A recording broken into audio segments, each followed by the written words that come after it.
A Christmas Carol by Charles Dickens, abridged by the author and adapted by Forfar Dramatic Society. Stave 2, the first of the three spirits. When Scrooge awoke, it was so dark that looking out of bed, he could scarcely distinguish the transparent window from the opaque walls of his chamber, until suddenly the church clock tolled a deep, dull, hollow, melancholy 1. Light flashed up in the room upon the instant, and the curtains of his bed were drawn aside by a strange figure, like a child, yet not so like a child. As if they were being viewed through some supernatural medium, which gave the appearance of having receded from the view and being diminished to a child's proportions. Its hair, which hung around its neck and down its back, was white, as if with age, and yet the face had not a wrinkle in it, and the tenderest bloom was on the skin. It held a branch of fresh green holly in its hand, and in singular contradiction of that wintry album, had its dress trimmed with summer flowers. But the strangest thing about it was that from the crown of its head there sprung a bright, clear jet of light, by which all this was visible. Are you the spirit whose coming was foretold to me? I am. Who and what are you? I am the ghost of Christmas past. Long past? No, your past.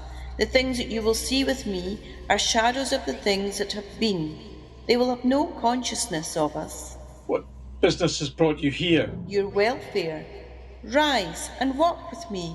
It would have been in vain for Scrooge to plead that the weather and the hour were not adapted to pedestrian purposes. That bed was warm and the thermometer a long way below freezing. That he was clad but lightly in his slippers, dressing gown and nightcap, and that he had a cold upon him at this time. The grasp, though gentle as a woman's hand, was not to be resisted. He rose, but finding that the spirit made towards the window clasped its robe in supplication. I am mortal and liable to fall. Bear but a touch of my hand there, and you shall be upheld in more than this. As the words were spoken, they passed through the wall and stood in the busy thoroughfares of the city. It was made plain enough by the dressing of the shops that here too it was Christmas time. Do you know this warehouse? Know it?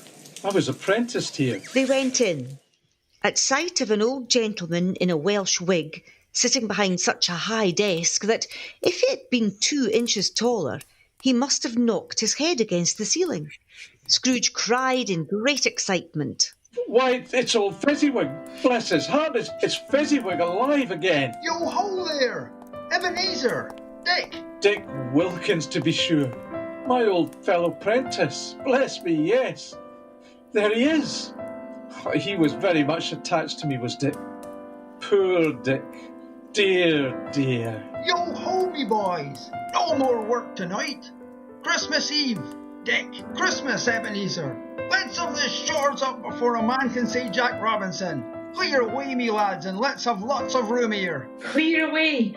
There was nothing they wouldn't have cleared away, or couldn't have cleared away with old Fezziwig looking on. It was done in a minute. Every movable was packed off, as if it were dismissed from public life for evermore. The floor was swept and watered, the lamps were trimmed, fuel was heaped upon the fire, and the warehouse was as snug and warm and dry and bright a ballroom as you would desire to see upon a winter's night. In came a fiddler with a music book, and went up to the lofty desk, and made an orchestra of it, and tuned like 50 stomachaches. In came Mrs. Fezziwig, one vast substantial smile. In came the 3 Miss Fezziwig, beaming and lovable. In came the 6 young followers whose hearts they broke. In came all the young men and women employed in the business. In came the housemaid with her cousin the baker. In came the cook with her brother's particular friend the milkman. In they all came, one after another, some shyly, some boldly, some gracefully, some awkwardly, some pushing, some pulling. In they all came, anyhow and everyhow. Away they all went, 20 couple at once. Hands half round and back again the other way. Down the middle and up again. Round and round in various stages of affectionate grouping. Old top couple always turning up in the wrong place. New top couple starting off again.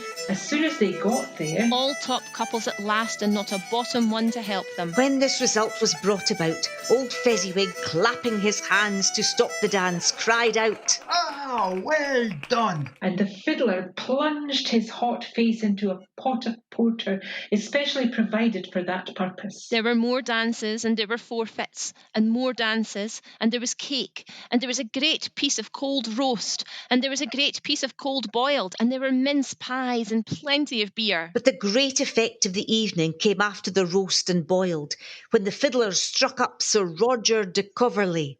Then old Fezziwig stood out to dance with Mrs. Fezziwig. And when old Fezziwig and Mrs. Fezziwig had gone through all the dance, Advance and retire, turn your partner, bow and curtsy. Corkscrew, thread the needle and back again to your place. Fezziwig cut so deftly that he appeared to wink with his legs. When the clock struck 11, this domestic ball broke up.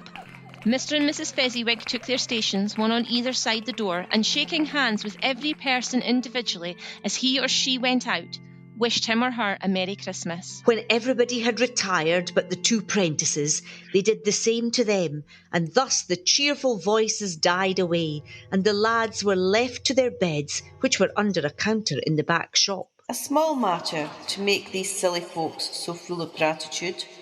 He has spent but a few pounds of your mortal money, 3 or 4 perhaps. Is that so much that he deserves his praise? It isn't that, Spirit. He has the power to render us happy or unhappy, to make our service light or burdensome, a pleasure or a toil. Say that his power lies in words and looks, in things so slight and insignificant that it is impossible to add and count him up. What then? The happiness he gives us is quite as great as if it cost a fortune. What is the matter? Nothing in particular. Something, I think. No, I should like to be able to say a word or two to my clerk just now, that's all. My time grows short. Quick! This was not addressed to Scrooge, or to anyone whom he could see, but it produced an immediate effect. For again he saw himself. He was older now, a man in the prime of his life. He was not alone, but sat by the side of a fair young girl in a black dress, in whose eyes there were tears. It matters little. To you, very little. Another idol has displaced me, and if it can comfort you in time to come, as I would have tried to do, I have no just cause to grieve. What idol has displaced you? A golden one. You fear the world too much. I have seen your nobler aspirations fall off one by one, until the master passion, gain, engrosses you, have I not? What then? Even if I have grown so much wiser, I am not changed towards you. Have I ever sought release from our engagement? In words, no, never. In what then? In a changed nature, in altered spirit, in another atmosphere of life, another hope as its great end. If you were free today, tomorrow, yesterday, can even I believe you would choose a dowerless girl? Or, choosing her, do I not know that your repentance and regret would surely follow? I do, and I release you, with full heart for the love of him you once were. Spirit, remove me from this place. I told you, these were shadows of the things that have been. That they are what they are. Do not blame me. Remove me. I cannot bear it.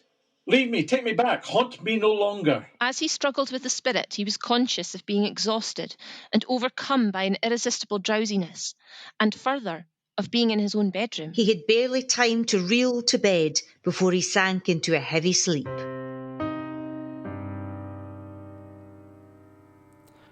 That was Stave 2 of A Christmas Carol by Charles Dickens, abridged by the author and adapted by Forfar Dramatic Society.